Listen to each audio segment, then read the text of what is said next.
Hey, hey, do your thing. Hey, hey. Fresh out the house, got the beat. As I ride up and down Martin Luther King Drive. Hey, what's going on, guys? So in today's video, I really wanted to talk about past Mag Tuner Battlegrounds and how I got to SEMA because of basically YouTube and the whole Need for Speed community that ended up getting my Need for Speed M3 GTR replica thing, whatever you guys want to call it, on the cover of a magazine. I wanted to talk about this for honestly a long time. Literally months after Tuner Battlegrounds, I wanted to make this video as like a giant thank you video, and it is a little bit too late because it's about a full year from when the competition originally started. The new competition is going on this year. Actually, some people thought that I was doing the Audi R8 in the Darius livery or stack deck livery because of this competition. They thought I was going to enter it again, and they're like, oh, you need the votes from the Need for Speed community. Well, sorry to let you guys know, but after you win or you're a semifinal in this Tuner Battlegrounds competition, you actually can't enter ever again. So that's not why I'm doing it. But with that comes some kind of bad news about the R8. As you guys know, I have been working on it, reassembling it and stuff like that. I've been working on the rear bumper the other day. I picked up a second job just so I could have more income and get a little bit more hours as well. But as you guys know, I had high hopes of taking the R8 with the stack deck livery to SEMA this year. But sadly, that is not going to happen. The last possible booth I had as a possible person was Toyo Tire's booth, the Tread Pass booth. Sadly, all spots are filled, and that's what it's looking for almost every booth. But this video is going to be about how I made the most wanted M3. Obviously, as you guys know, there is a time lapse. It has like 4.8 million views right now, that video of me making the M3 GTR. It's wonderful if you guys don't speak English or something like that, because you don't need to speak a language to watch the video. I think that's why it's so successful, simply speaking, because you don't need to know any language to understand it. You just watch, and it's just me building the car. And I think those videos definitely do a lot better than talking ones, because it obviously portrays to a bigger audience. It all started with me being an 8 or 9 year old or something like that. I knew what a PlayStation 2 was, and I played Underground 2 at a friend's house, and I loved the free roam feature. And turns out my uncle at the time, who actually has a pretty cool car now. He has like a 911 Turbo right now, Porsche. But my uncle, he actually passed down his PlayStation 2 to me, which had Need for Speed Underground 1. And that basically began this addiction of me and stupid car games. Basically with, I got Underground 1, I loved it, beat it. Got Underground 2, played Most Wanted, played Carbon, played, all the OG Need for Speeds, 8, 9-year-old me. And in Most Wanted, I absolutely fell in love with the Most Wanted M3 GTR. And no joke, I literally went on the internet immediately and I was like, what the hell is this car? And I found out it was an E46 generation BMW M3. And that was a model that was available from 2001 to 2006. And I was just like, wait, but like, I found pictures of it in production form. I'm like, this doesn't look like the one in the game. I was like, how is it so wide? And no joke, like 10, 11-year-old me was literally planning, how the hell do I have to wide body this M3? I was just like, hey, I was like, maybe I should get an M3 46 finally. And I've been contemplating getting an M3 46 all these times, because you're like, hey, if you love the M3 so much, why didn't you just get it as like one of your first cars? Because it was around that value. Well, the M3 had high insurance costs for the 17, 18-year-old me at the time, and as well with, it was part-wise a lot more expensive because it was a European car. So I stuck to all the Japanese tuners first. But with the M3, I was like, well, I kind of understand cars now. I've worked on cars a good amount. Maybe I can do this. So I got the M3 46 almost because it was an amazing deal. It was $9,000. This was back in 2016, 2017, which isn't that long ago. I got it for $9,000, a 2001 M3 Coupe with manual transmission, which is obviously the preferred over SMG transmission. And it had only 106,000 miles on it, which was a very, very good deal. And honestly, I was going to flip the car immediately because I put it up for sale for $13,000 because I wanted an M3 E92 just because it was a step better, I guess, in newer generation. And then I think I dealt with one buyer and he was like wasting my time and he was trying to offer me like $10,000 and I was just like, nope. And then I went home, I'm like, screw this, I'm cutting up the car, I'm just doing whatever I want to do with it. And then I was just like, hey, I'm like, what, I think I was like 20 years old when I got this car, I believe. I was like, hey, nobody has still done a Need for Speed replica yet. That was like good. All they do is throw the livery on the stock car, that's it. It's like, what if I like actually wide body it and try my best, you know, do the big wing, do the side exit, do the full livery and everything all together. It's like, what if I do this? This is awesome. Like, you know, I love this game growing up. This is the game that is the reason I love cars so much to this day, as far as I'm sure it's the same thing for you guys. That's why you guys like cars today too, whether it's Need for Speed or Forza or Gran Turismo.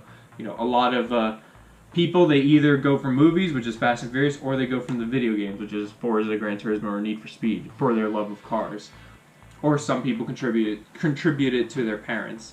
Basically, all of this tied into a perfect cocktail of, well, it wasn't perfect, because the body kit, they didn't have the right one, so I went through a version 1 of this car, and that was the less wider version, which some people prefer over version 2, which, your opinion, it was a lot cleaner. I admit it was cleaner. Version 2 was definitely very rushed for SEMA. Version 2 ended up happening a month or two before SEMA, literally. I got the body kit like 2 weeks before my car was going to get picked up for transport. But basically, I was like, that year, I was like, hey, I want to take my M3 GTR to SEMA this year. I literally said that the year before. I was like, I want this car to go to SEMA. I want to take this Need for Speed project. I want to blow up SEMA in the sense of people remembering how much they love this 2005 video game, you know, like not all this new generation car scene stuff. Like, no, I wanted to take it back to the roots. So there was a contest called Tuner Battlegrounds, which is hosted by Pass Mag Magazine, which is what I'm holding in my hand. What they literally do is anyone can enter if they have a modified car, and it's all online votes, and that's all it is. And by that time, I believe I had about 60 or 70,000 subscribers on YouTube. I right now have 95,000, but I think I had about that much when this competition happened. And literally, it was amazing because you know, not gonna lie and not sounding cocky or anything or arrogant, but I did have some confidence going into this competition because, of course, I had, you know, I don't know, 30, 40,000 followers on Instagram. I had 60, 70,000 of you on YouTube. And I was just like, okay, well, to be honest, I probably have the biggest social media reach out of anyone in this contest. So I was like, hey, let's go for it. I think it would be awesome to bring back Need for Speed to SEMA and all this stuff. Then the first day, we literally had like 400 or 500 votes, and second place had like 200 votes, and we were already double everyone. And this entire competition for the following, I don't know how long it lasted, like I think a month and a half, really, a few weeks. We absolutely dominated everyone because it went from all the cars to top 64 to top 32 to top 16, top 8, top 4, top 2, and then the last two, me and Rachel, not my girlfriend Rachel, went to SEMA, and we absolutely decimated all the competition. It was never actually close. That was the insane thing. We were always almost doubling the votes of who we were reversing. And when I say we, it wasn't even me, it was you guys, because it was the entire Need for Speed community. It was all the YouTube people that watched me. Champion is Andrei Klebliev. Congratulations, man. And also congratulations to our two. It was just an amazing effort, and I really, really, really wanted to make this video because I never actually expressed in a video how thankful I was. And I know at SEMA I was saying, hey, I'm so thankful for you guys, but this was seriously an incredible opportunity that you guys let me do this. And obviously for SEMA, normally when you get picked, you're responsible for getting your car there. So if you live across the country, car transportation is about $700 to $1,000 one way, and then obviously back home again. For the hotels, for the you're gonna be there for about a week. It's about 7 days you want to book a hotel for. The food, the drinks, it adds up a lot of value. And basically the whole thing of this competition was they paid for like your stuff. I got my car transported from New Jersey to Las Vegas, which is about 2,400, 2,500 miles, for free in a closed transport. Me and my girlfriend Rachel, we were given passes to SEMA, of course, and we got to stay in the Grand Chateau, which was like this. I mean, it wasn't a casino hotel because we were originally going to stay in one of the casino hotels, the Pyramid one. I don't remember what it's called, the Luxor, I think. But we ended up staying in a non-casino. But literally, we had like a top floor view, and we just saw the entire Las Vegas Strip. It was absolutely amazing. Right now, you're seeing clips from this hotel, and it was just absolutely amazing. And that's all I could think of was like, wow. And me and Rachel aren't big gamblers or drinkers or anything, so we didn't really partake in the Las Vegas stuff. My point is still, a full week stay at the Grand Chateau was definitely about a $3,000 or $4,000 value. The transportation was a $2,000 value. I mean, it was awesome. I believe originally, because I remember the year before mine, the people won a lot of awards where like they got a free set of rotiform wheels, they got a free set of airlift suspension from Airlift, the sponsor, AEM stuff. But this year, I guess it changed in the middle, and I have no idea what happened with that. And it was a weird topic because I couldn't really say anything about it without sounding arrogant, because it's like, hey, you just got all this free stuff and your car transported in Vegas, and you're gonna complain about free stuff. But it wasn't about that. But AEM was actually the only one who sent me a digital dash. I believe Airlift, McLeod, and other sponsors, I don't think I ever received anything, but it's not like a hate thing or anything. I just wanted to clarify because I know a lot of you always ask me on the streams about if I ever got any kind of prizes from that stuff or any kind of cash value. But I did get a cover feature, as you can see, which were pictures taken. This picture was taken at SEMA. We did like a little photo shoot right before rolling. But as you can see, actually AEM, shout out to AEM, honestly, not even sponsored by them or anything, but shout out to AEM because in this sponsor ad, each of the sponsors of the magazine obviously get a full cover page thing to put in whatever they want, and AEM chose me at my card to put in there, which is awesome. This is what they gave me, was the dash display, and there I am. And it even said check out his YouTube channel, which is awesome. Seriously, big respect to AEM.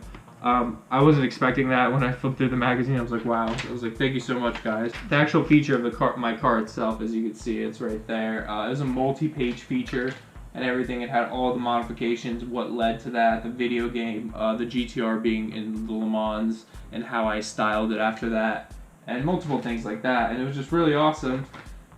And I don't really know what else to say. I just wanted to say thank you guys. And the biggest mistake I made, and this is seriously coming from the bottom of my heart, the biggest mistake I made was by far right after SEMA saying, hey, I don't think I'm going to do the Need for Speed livery anymore. I'm going to change it up and do what I want.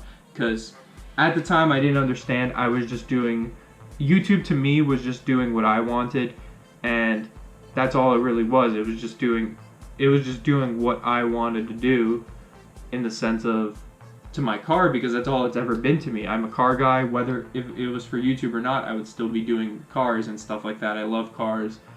But what I didn't realize at the time was, because of you guys, I got all of these things, and it was so unfair of me to just kind of be like, hey, guess what? Everything you voted for, screw that. You know, we're changing it up.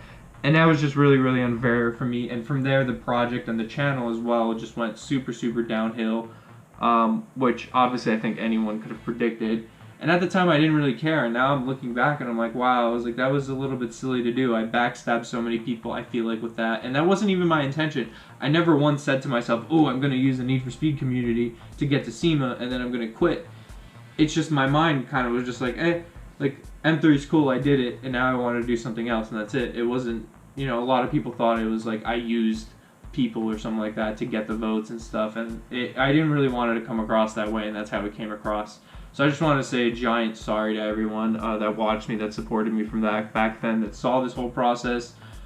I will be doing another video soon in a few days talking about the M3 and some stuff about that. That's different. But basically, to say a giant thank you. And this isn't an official announcement, but I am definitely going to be doing another Need for Speed replica. Right now, I am working on the Darius Stack Delivery R8, but, and I mean this truthfully, I got the car as an investment.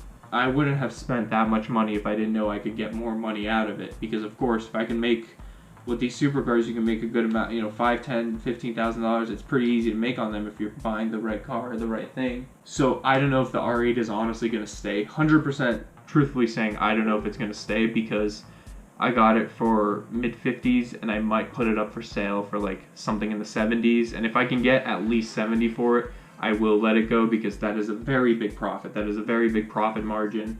That basically means my S2000 was for free, technically, in a sense. But I do want to build a Need for Speed replica that's a little bit, not that the R8 is hard. I've already actually spent $250 to a designer just to start designing the livery. So I just wanted to let you guys know that basically with that, I will be building a Need for Speed replica. I'm not sure what. I was looking into the Mustang, Razor's Mustang, but at that point, I'm probably going to buy another M3 too, because I can't just have a Razor's Mustang and not the M3 next to each other. You know, I've always wanted to do the Cross Corvette. You guys know how much I wanted a C6 Corvette. That's just always been a car I wanted to own, so why not do a cop car Corvette? Or the Bounty Hunter one. I think the Bounty Hunter one looks a lot better. But yeah, I just wanted to tell you guys that basically with the R8, we'll see if it goes through. Who knows? If it doesn't sell for what I want it to sell, then I'm not going to get rid of it, and we just continue as planned. But if I do get rid of it and I make this profit, that can be used to have a Mustang and an M3 replica kind of thing, if that makes sense, or something totally else. Today is Thursday. Tomorrow morning I am leaving for New Jersey. I'm going on a cruise with my grandma because she's actually doing really well right now. She does have shingles, so sadly sometimes her legs don't. It's hard for her to walk, and right now she's been doing good for the past weeks. I really wanted to travel one more time with her because who knows how much longer I'm going to be able to travel with her. So I am going on a 6-day cruise to Bermuda with just me and my grandma. And after that, when I get back to Jersey, I'm actually going to H2O in Ocean City, Maryland. If you guys remember last year, I covered that. It's an insane car show where like thousands and thousands of cars take over a city and cops give tickets to everyone, and it's just this weekend of insaneness. And I'm probably going to record it because I did last year, and it's a really insane weekend. But that's what's going to be going on for the next 2 weeks. I'm literally going to be out of state, and Rachel's going to sadly be here alone with the 4 dogs. I just want to let you guys know that I am going to record a video on the M3 probably today and edit it and have it upload sometime while I'm on my cruise so you guys can watch something, because I would like to manage my content that way. But either way, thank you so much for watching, and be sure to subscribe if you like Need for Speed content. I mean, that's not all I do, but I just wanted to give a big thanks because I genuinely am thankful for all the support I got in to get my old M3 on the cover of Pass Mag and get it to SEMA, and I couldn't have done that without the Need for Speed community, realistically speaking. So thanks so much, guys, and I will see you on the next video.